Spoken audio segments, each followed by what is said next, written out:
हाय, hello. तर काल अनुश्रीनी राखीच्या नाकाला असा हात लावला.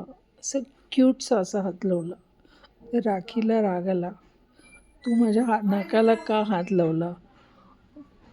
तर ती म्हणाली, "काय नाही असंच. तू माझ्या नाकाला का हात लावला? माझ्या नाकाचं ऑपरेशन झालं आहे. इथे बघ सगळे स्टिचेस आहेत.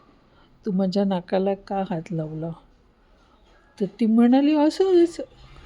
तिच्या पाठीच लागली, "तू माझ्या नाकाला का हात लावला? तू माझ्या नाकाला का हात लावला?" तर माझं इथं दिसत नाही का, इथे स्टिचेस आहेत सगळ्या, माझं ऑपरेशन झालं आहे. तर ती म्हणते, "मला काय माहिती तुझं ऑपरेशन झालं आहे. तरी तू सांग, तू माझ्या नाकाला का हात लावला?"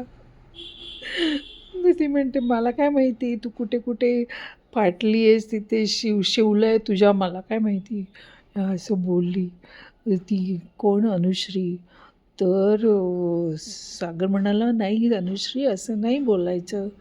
तर ती अनुश्री रडायला लागली, "हां, काल ती मला राखी असं म्हणत होती, तुझ्यासारख्या माझ्याकडे 4-5 कामाला आहेत, तेव्हा तुम्ही लोकं काही नाही बोललात आणि आता बोलताय. सगळा मूर्खाचा बाजार आहे," असं ती म्हणाली.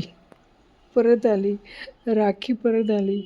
"तू मला मूर्खाचा बाजार का बोलली?" तुम्हाला मूर्खाचा बाजार का बोलली? हं? तू बाजारा का शब्द शब्द का बोललीस?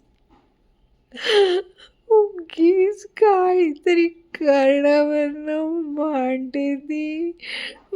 सारखं तू माझ्या नाकाला का हात लावलास? तू माझ्या नाकाला का हात लावलास? पण अनुश्री एक बोलली ते, की "तू कुठे-कुठे फाटलीस, मला काय माहिती, ते सगळं शिवून घेतलंस." आता बहुतेक भाऊच्या धक्क्यावर रितेश तिला ओरडणार अनुश्रीला. बघूया काय होतंय उद्या ते. बाय.